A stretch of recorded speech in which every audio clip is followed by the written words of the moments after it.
Heading out to Mohican State Park.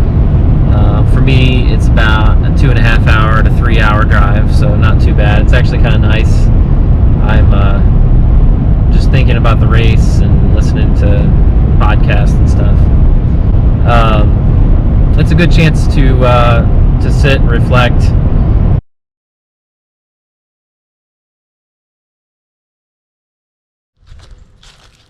All right, so we're here at camp at Mohican Adventures near Mohican State Park, near Loudonville, Ohio, and getting a fire going. It is a chilly afternoon, about 5:15, and it's in the upper 40s, I think.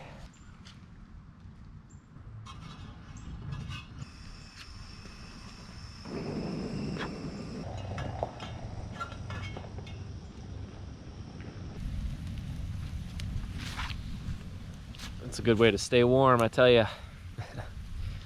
Good living here. Got my Starbucks coffee.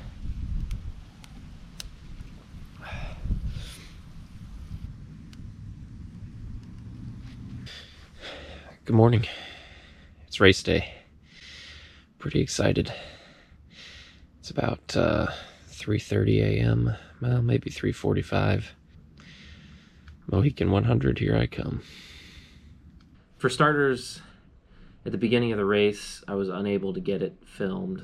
I think it was mostly just due to my nerves. I was excited that I was starting my second 100-mile attempt, and so I was just kind of, the COVID precautions and everything, I didn't pull my camera out. I wish I would have. They got us started within a minute of 5 o'clock, and we were out. We were out of the gates and went straight to kind of a 2-lane country road right there. It was dark for the first 3 hours. There was probably I'd say about an hour's worth that we were on pavement. Yeah, maybe a little bit less. And then we hit the trails. And then I think the very beginning, my first bit of video picks up with the sun just beginning to rise.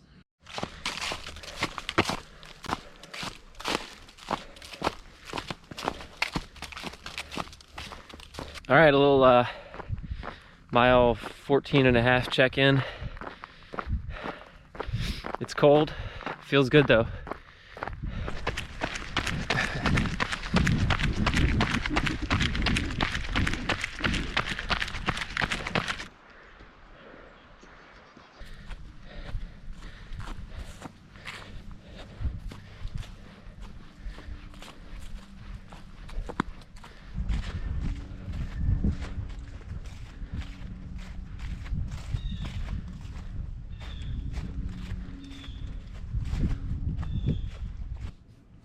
So after the first aid station, which was at about mile 12, the first true aid station, at that point I picked up my my trekking poles, and I had a big decision to make. Do I take them or do I leave them? I chose to bring my trekking poles, and so I took them. I'm really, really glad I did. Quite frankly, it would have been much more miserable in a much tougher race if I didn't have my trekking poles. So very, very happy that I brought those. All right, this is mile 18 check-in. Things are going well. It's beautiful. It's just a beautiful, beautiful day. It's gonna be awesome. So things are going well. Body feels good, and we'll keep going.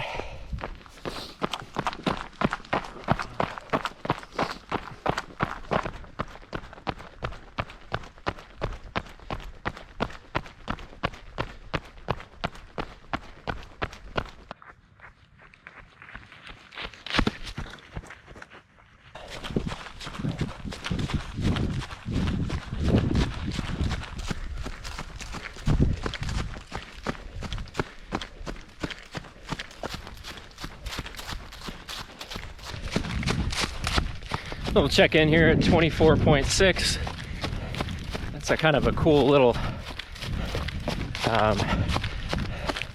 country road down here. These fall colors are really cool. Still feeling pretty good. A little tired, but only have 75 miles left.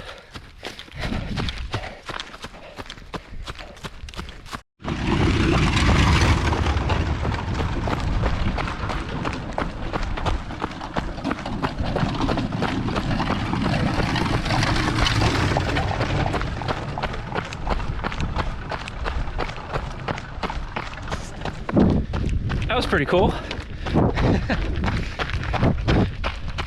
We are 27.3 miles in. Almost done with the first 50K of 3 plus. My feet and my legs are very tired right now. So I'm gonna pop a couple ibuprofen at the next aid station and hope that some of these pains go away. So this is basically my 50K check-in. 30.61 miles, we'll call it 50K. Doing pretty good, really sore, but having a good time. Today is beautiful. It's just absolutely a perfect day. It's cool, calm, not windy, and sunny. So really couldn't ask for better. All right, we'll see in a little bit. This is apparently the longest wooden covered bridge in Ohio. And this thing is probably a good 200 yards long. It's crazy, man. This is huge.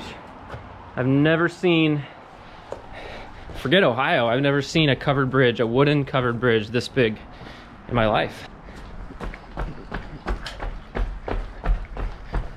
All right, so at about mile 30, there was a 10-mile section of paved bike trail, essentially, that was in the course.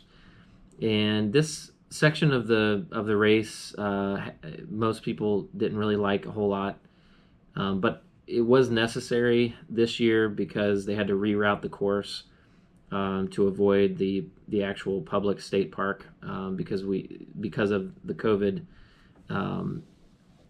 situation and the virus. The race director and the organization couldn't have it go through the state park. We couldn't get the permit. So this bike trail section was their way to get us over to some private lands, which is where the majority of the race occurred. So there was about a 10-mile stretch there, and it was tough, and it really beat up my legs and beat up my feet. If it would have occurred to me, I would have brought road shoes for that section because my trail shoes really did beat my feet up on that pavement. But so that's what this is about. So right about mile 37.8, so almost 38 miles, my body hurts bad. My running has turned into mostly walking. There is an aid station up here at about 3 miles that should help with that. I need some warm food, and they have that there. So I also have my drop bags there at Glenmont Park, so that'll be very good. And I just took 2 ibuprofen. That should help a lot. This year, because of the COVID situation, they rerouted the course, which is good because otherwise it would have been canceled. But part of the reroute is that we have to run on this pavement for about 10 miles, between 30 and 40 miles. It hurts. Hurts bad. All right, we'll check in later. So after the paved bike trail, we went to Glenmont Park. This was an aid station at about mile 40, and this was a major stop in the race, a major aid station. The reason for that is at mile 40 at Glenmont Park, you began a 20-mile loop and you repeated that loop twice. And then when you were finished with that loop, that was towards the very end of the race, and you had only 17 miles remaining. This aid station, they did a great job. I do kind of wish they would have had a fire, but maybe that was a good thing, because I wasn't tempted to stay by the fire too long because there was no fire. But they did a great job. They had a doctor there manning the aid station, who was able to assist people with their feet and any other injuries they might have. Thankfully, I didn't need those services, but I did have a friend that did, and I'll tell you about him a little bit. But at Glenmont Park, that was my major aid station, so I had 2 drop bags there, full of clothing, nutrition, hydration, pretty much anything I possibly could need in those drop bags. So the first time I went through was about mile 40, and I believe it was around 4 o'clock, 3 or 4 o'clock in the afternoon. And at that time, I didn't do a whole lot with the aid station. I did eat a little bit. I got some lunch / dinner, since I really hadn't had much of a lunch. And that was really kind of a shift in my race. So that was when I started to run with 2 guys that I really got to know well. Tim Westaway, who's from Ontario, Canada, and Corey Baker, who is from Michigan. I actually met Corey early on in the race. I think we started together, or at least, no, we started near each other. I think he started a few minutes after me. But we ended up running quite a bit in the beginning together, and then met up at Glenmont Park and kind of teamed up.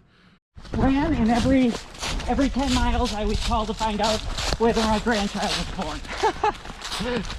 That's funny. I mean, that's what running does to us. It's right. Like no one wanted me there. Well, at that point, yeah, right, exactly. Is that an 8 or is that the new 9? This is the 8. So I got Tim and Corey. We've been hanging out for a while. I think probably this is the group. A lot of fun. Tim is from Ontario, and Corey is from Michigan, and I'm from Cincinnati. You're feeling pretty good. About 5:30 p.m. We've been going for about 12 hours now, almost exactly 12. We're 3.5 hours ahead of the clock. Right. And about 12 hours, 50 miles, as we just crossed over 50. And so, doing well. All right, we'll check in later. And just had a great time with those guys. Got to know them quite a bit. And just had fun sharing stories, and it just really helped to have that companionship throughout the night when we were starting to really feel the effects of running 100 miles. So the first loop, all 3 of us ran together pretty much the entire loop, and then at the second, when we went for the second loop, Corey's feet were really hurting him bad, and actually they had been hurting him quite a bit much earlier in the race. Really tough guy. I really admire him for his mental toughness. He didn't complain at all. I was complaining about some aches and pains I was having. Meanwhile, his foot was pretty much falling apart before his eyes, and he didn't complain once. He did get some good assistance from the doctor at the aid station, so that was good. But when we were about to start that second loop, he saw that we kind of wanted to get moving because just timing-wise, we were hoping to pick up some time and not be running up against the clock too much. So he let us go, and we left him behind at that point. But little did we know he would catch up later, and he had a great race. Absolutely. I'm sure that the moon does not look as impressive on film as it does to us, but it's a welcome addition to our evening. Quick update, Tim and I are walking together right now with Corey behind, I'm sure not very far. And we are coming up on our second Annie's experience, which was amazing the first time around. They had some awesome hot food, which is unexpected, but very welcome. And I think so, Tim. What do you think? Oh, so good. Yeah, it was. We're ready for round 2. Yeah, we're gonna get some more. All right, on to Annie's for more quesadillas. I think I slammed like 4 or 5 last time we were there. So, all right, we'll check in later. All right, so I gotta mention Annie's aid station. It was the best aid station of the entire race. So Annie's had a hot fire going. They had pretty much any food you would want, which was a big surprise because they weren't supposed to have hot food. They had quesadillas, they had pizza, they had ramen noodles. They had candy, Halloween candy, because remember this was on Halloween. They had everything you possibly could want, but Annie's aid station was the best. All right, so a little GoPro update. How are you feeling, Tim? Feeling good. Feeling good. Good. We're in the home stretch. Yeah, we're headed down to Glenmont for the last time, and then heading over. Then we got our last 17 miles of the race. We put a lot of effort into our deposits into the bank of the ultra race here, so that we don't have to freak out too much, and we can finish this race and then go home and sit around for the next couple days. Maybe. Tim and I continued on and had and decided we were going to push a little bit on that second Glenmont loop, and we did really well. We got to Annie's again. We hit Annie's. We actually met a couple other runners. Kristin, I remember passing Kristin, and a guy named George, and so we had a good time chatting and just getting to know some different people. Tim and I stuck together. We got to Annie's again, and promised each other we wouldn't stay too long because it was so nice, and it would be tempting to stick around, and you don't want to stick around at a nice aid station for very long. We were pushing hard and just moving really well, considering we were at that point around 70 miles in. And so right about that 70 miles in, on our way back to Glenmont for the last time, we got lost.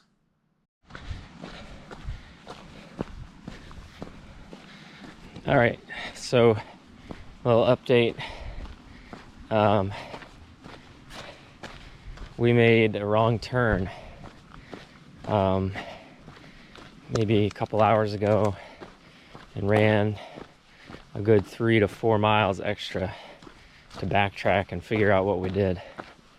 So a little disappointing. At the time, we were safely in a position that we knew that we would be able to finish on time under the 31-hour or 32-hour cutoff. But now, not so sure. We're going to do our very best. So we got lost on our way back to Glenmont at about mile 70. And that was extremely demoralizing. That was the biggest issue that we had throughout the race. We took a wrong turn. There was this small path that we were involved, just talking and stuff, of course, and we missed it. It was well marked, but we should have made a slight right turn, and we missed it. We kept going, and we ended up back on that loop again, and way, way beyond where we should have turned. So we were probably 3 or 4 miles down the path, down the trail, before we realized what we had done. And I remember the moment I did. We were trekking up this hill, and I remembered just how bad this hill was and how tough it was. And I also remembered that we were only supposed to climb it twice that day, and this was our 3rd time. And so I told Tim, I said, I think we shouldn't be here. I think we've made a wrong turn because we were only supposed to climb this hill twice tonight. We agreed that we had made a wrong turn, and so we decided to backtrack and just follow the trail back and retrace our steps until we found our mistake. Right after we turned around, I twisted my ankle because, we were kind of frantically trying to find what mistake we had made. I believe it was kind of right around mile 85 or 87, something like that. Tim went ahead, and give him major credit. I mean, he's just a tough guy. He was just really good, and he found some energy and he was running, so he went ahead, and I didn't see him the rest of the night, but it was just a real privilege to get a chance to run with him and get to know Tim. And so, you know, I definitely am thankful that Tim and Corey and I got to run together.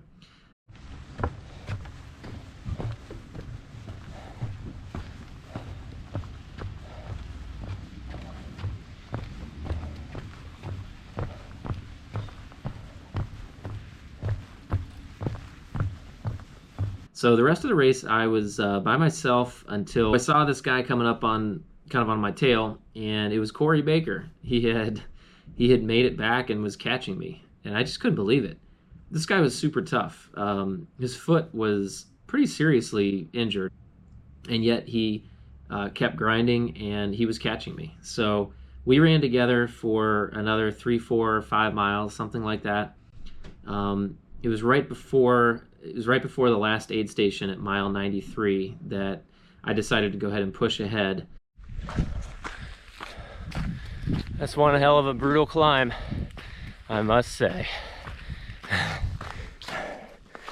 Wow. It might be hard to see it on camera, but boy, that's rough. So a little update. I now have just over 6 miles remaining, and I have 2.5 hours to do it. So I'm just gonna keep pushing at this pace and see what happens. So, I mean, I'm shocked that I even have a chance to get to finish the race before the cutoff. That wrong turn was very costly. All right, 2.4 miles left of my first 100. Man, I am ready to be done. Man, let's bring it home. Almost there, man. Just a hop, skip, and a jump.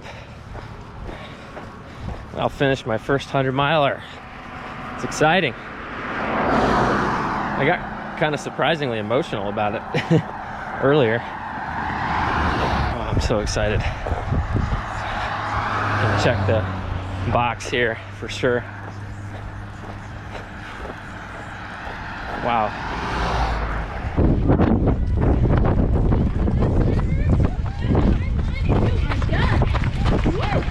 Congratulations! We have Daniel Allnutt from Middleton, Ohio, 100 miles. Congratulations, Daniel. First one. Your first one? Yeah. This was his first ultra. Congratulations. First 100. Yeah. So overall, I had just an amazing race. I had a great time. Met a bunch of cool people. Met Tim and Corey. Met George, Kristin, all kinds of people. Other people I don't remember names for. Just had a great time and made some friends.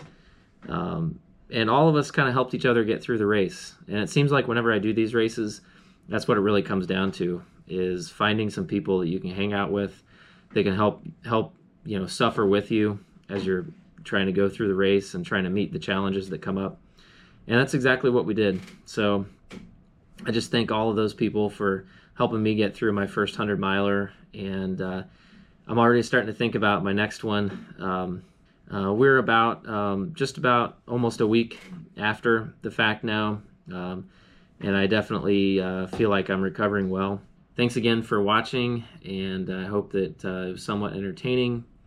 I kind of wished I got a little bit better footage, but it was just hard sometimes because of how tired and how sore I was. But it was just a great experience and something I'll never forget. So thanks for watching, and if you like this channel, definitely hit that subscribe button. Hit the bell if you want to be notified when a new video comes out. And I hope your running has gone well. I hope that everyone out there has been able to find their opportunity for a race this year. All right, have a good night, and we'll catch up with you in the next one.